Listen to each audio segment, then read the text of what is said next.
Halo teman-teman, kembali lagi bersama Emma Mapau. Gimana nih kabarnya? Semoga teman-teman sehat selalu ya. Jika di video-video sebelumnya, Emma membahas tentang film yang dirilis di Korea Selatan. Nah, pada video kali ini, Emma akan membahas tentang film yang dirilis di Indonesia. Film ini disutradarai oleh seorang komika terkenal bernama Raditya Dika. Film yang dirilis pada tahun 2018 ini berjudul Target. Film ini menceritakan sekelompok selebritis berjumlah 9 orang yang mendapatkan undangan untuk bermain dalam sebuah film yang berjudul Target. Pada hari hanya, mereka datang ke lokasi yang telah ditentukan. Namun anehnya tak ada kru, figuran, alat produksi, dan sebagainya. Kemudian mereka mendapatkan sebuah email untuk masuk ke dalam gedung. Di sana mereka disuruh berganti kostum dan juga dijamu makan siang. Di mana makan siang tersebut ternyata telah dicampuri dengan obat tidur. Kemudian mereka terbangun dan sudah berada di dalam sebuah gudang. Dan akhirnya mereka terjebak dalam sebuah permainan hidup dan mati yang dipimpin oleh seorang game master. Lalu, siapa saja yang selamat dan siapa yang menjadi dalang dari permainan tersebut? Tonton videonya sampai selesai ya.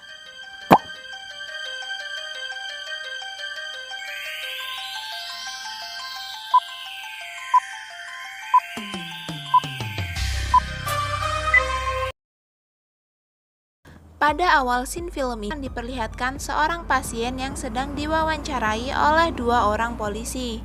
Orang tersebut bernama Hifsi, yang merupakan salah satu dari 9 orang pemain yang terjebak dalam Game Master. Kemudian scene beralih menunjukkan dan memperkenalkan para pemain yang diundang melalui email. 9 pemain tersebut adalah Raditya Dika, Hifsi komika berbadan subur, Cinta Laura, Ria Ricis, YouTuber andola anak muda, Samuel Rizal, aktor lawas maco, yang bahkan menyempatkan diri latihan beban sembari menyetir mobil. William Dozan, aktor lawas yang kini ngondek dan mengubah namanya menjadi Winse. Romy Rafael, seorang illusion, dan Abdul Arsyad, juga seorang komika. Dan yang terakhir ada Anggika Bolsteri, seorang perempuan muda cantik yang merupakan seorang aktris. Ke-9 orang ini kemudian berkumpul di sebuah lokasi yang telah ditentukan. Mereka masuk ke dalam gedung yang sepertinya gedung bekas rumah sakit. Nah, di dalam mereka mendapatkan sebuah petunjuk bahwa mereka harus berganti baju berwarna putih yang telah disediakan. Lalu mereka disuruh untuk makan siang dan ternyata makanan tersebut telah dicampuri dengan obat tidur. Setelah tersadar, mereka berkumpul dan mendengar sebuah rekaman seseorang yang mengaku sebagai Game Master. Dalam rekaman tersebut, Game Master mengatakan bahwa di leher mereka terdapat kalung yang akan meledak dalam kurun waktu 24 jam. Dan jika mereka mencoba untuk kabur, maka kalung tersebut akan menyetrum mereka. Game Master mengatakan mereka akan bermain sebuah permainan yang mempertaruhkan nyawa mereka. Ruangan menjadi gaduh dan orang menjadi panik dan ketakutan. Kemudian Hifsi berusaha untuk membuka pintu. Namun belum sempat pintu itu terbuka, kalung yang ada di lehernya menyetrum Hifsi. Karena takut, akhirnya Hifsi dan yang lainnya hanya pasrah dan mengikuti perintah Game Master. Lalu Game Master memerintahkan mereka untuk masuk ke dalam sebuah ruangan.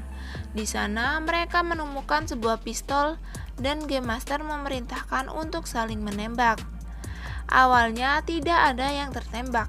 Namun ketika giliran Romy, ia membidik dirinya sendiri dan ternyata pistolnya terisi peluru sehingga ia tewas seketika. Yang lain berteriak histeris. Lalu Game Master memerintahkan agar Romy diletakkan di dalam peti mati yang telah disediakan. Lanjut ke game yang kedua, mereka disuruh naik ke lantai 2 dan masuk ke dalam sebuah ruangan. Dan setelahnya pintu ruangan tersebut tertutup. Kemudian mereka diberi gas beracun. Pada game kali ini, mereka harus menjawab pertanyaan konyol. Apabila jawabannya benar, maka pintu terbuka. dan jika salah maka mereka akan mati. Ria Ricis memilih untuk menjawab pertama kali.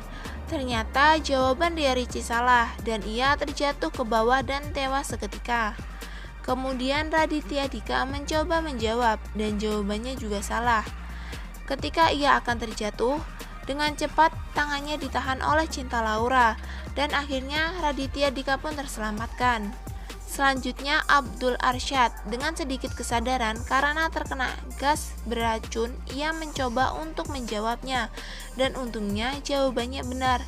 Akhirnya pintu pun terbuka dan mereka bisa keluar dari ruangan beracun tersebut. Setelah keluar dari ruangan beracun, mereka masuk ke sebuah ruangan yang bertuliskan kantin. Di dalam mereka makan bersama.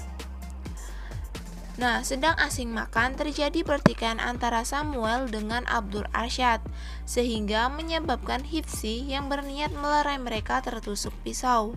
Setelahnya, mereka memposisikan diri untuk tidur dan tenggelam dalam pikiran masing-masing. Kemudian scene memperlihatkan tentang kehidupan Raditya Dika dan Cinta Laura ketika mereka pacaran, hingga Cinta Laura harus pergi ke Amerika untuk karirnya dan mereka berdua putus. Kembali lagi ke scene sebelumnya. Pagi hari tiba, mereka sibuk dengan kegiatan masing-masing. Hifzi dan William sedang menyikat gigi. Cinta Laura memeriksa barang-barang di sekitarnya.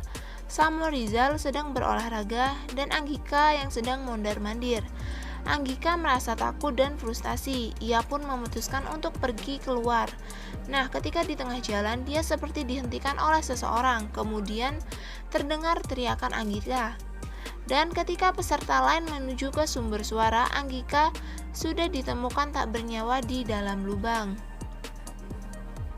Tak lama setelah itu, kembali terdengar suara Game Master menginstruksikan bagi peserta yang tersisa untuk naik ke lantai 8. Di sana, mereka disuruh masuk ke dalam ruangan masing-masing. Di dalam ruangan, mereka diberikan pistol yang memiliki 6 peluru, dan mereka disuruh untuk saling membunuh. Jika tidak mau, maka keluarga mereka akan dibunuh. Setelah keluar dari dalam ruangan, Abdul langsung bertarung dengan Samuel hingga peluru keduanya habis. Nah, setelah kehabisan peluru, Abdul pergi menemui rekan yang lain. Tapi sebelum itu, ia mendengarkan percakapan temannya dan ia memutuskan untuk mengajak Samuel bekerja sama untuk membunuh rekan yang lainnya. Karena hanya ia dan Samuel yang sudah tidak mempunyai peluru, sedangkan rekan yang lain masih memiliki peluru yang lengkap. Abdul pergi menghampiri rekan yang lain. Setelah ia menyusun rencana dengan Samuel, ia membawa Radit, Cinta, dan Hifzi masuk ke dalam ruangan dan di sana sudah ada Samuel yang sudah mempersiapkan jebakannya. Ketika mereka berdiri tepat di atas jaring, Samuel memutar alat yang terhubung dengan jaring sehingga Adit, Hifzi, dan Willy terjebak di dalam jaring, sedangkan Cinta berhasil lolos dan ia pergi bertarung dengan Abdur. Sedangkan di tempat sebelumnya, Samuel masih kebingungan bagaimana cara membunuh rekan-rekannya itu.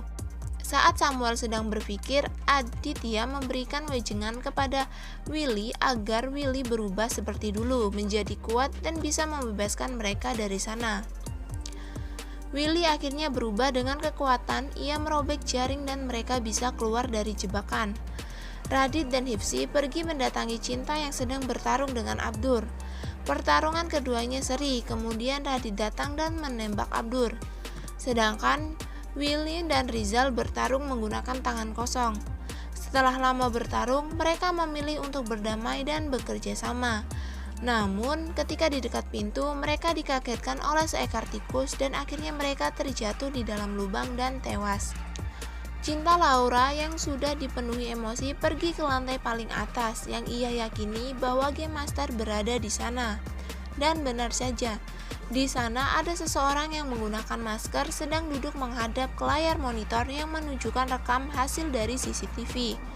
Hifzi kemudian menghampiri orang tersebut dan tak lama setelah itu sebuah bom meledak. Scene beralih ke rumah sakit dan polisi mengatakan bahwa kesaksian yang diberikan persisnya sama dengan kesaksian dari Cinta dan Radit. Dan dari sini polisi mengetahui bahwa pelaku yang menjadi game master tersebut adalah Romy Rafael yang kini telah wafat. Cinta dan Radit sudah selesai melakukan wawancara dan menceritakan semuanya ke awak media. Setelah itu mereka berpisah untuk melakukan kesibukan masing-masing. Cinta Laura sedang berada di lokasi syuting.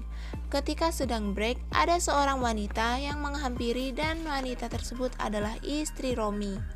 Awalnya Cinta menolak, namun setelah diyakinkan, akhirnya ia mau menemui wanita tersebut. Wanita itu bersumpah dan sangat yakin bahwa ada pelaku lain yang mengancam suaminya untuk melakukan hal itu. Ia memberikan beberapa bukti seperti fakta bahwa kalung yang mereka pakai tidak bisa menyetrum. Setelah mendengar itu, Cinta seketika langsung teringat akan satu hal, kemudian ia buru-buru pergi ke suatu tempat. Begitu pula dengan Radit, ia sedang berbicara dengan seorang sutradara. Sang sutradara mengatakan bahwa ada seseorang yang mengirim video ketika mereka sedang melakukan Game Master. Mereka sama-sama bingung karena pelakunya sudah tewas. Lalu siapa yang mengelola dan mengirim video tersebut? Kemudian sang sutradara memberikan naskah skenario sebuah film lama yang berjudul Sasaran atau nama lain dari Target. Skenario dari Sasaran ditulis oleh seorang bernama Vinto Rismi. Ia hanyalah orang biasa yang berharap bisa menjadi seorang filmmaker. Tapi sayangnya tidak ada satupun sutradara yang mau memproduksi film tersebut. Selain karena itu, dia memiliki hutang yang sangat banyak dan ia memutuskan untuk membakar dirinya. Setelah mendengarkan penjelasan sang produser, Raditya mengingat ketika dia mengantar Hifsi ke bandara, ia melihat tiket milik Hifsi, di mana nama panjang Hifsi adalah Hifsi Ramzi. Kemudian ia pun bergegas pergi dan menuju ke rumah Hifsi.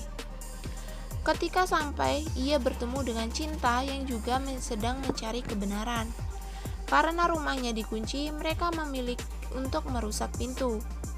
Dan ketika sudah terbuka, mereka masuk ke dalam ruangan dan di sana mereka menemukan sebuah foto yang menampakkan istri dari Romy Rafael yang tengah disekap di dalam gudang.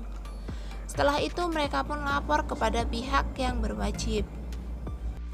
Kemudian scene menunjukkan Hifsi yang sedang tersenyum di dalam pesawat dan menampakkan kilas peristiwa mulai dari ia memaksa Romy dengan menggunakan istrinya, ia yang pura-pura kestrum, dan ia juga yang mendorong Anggika hingga terjatuh dan tewas.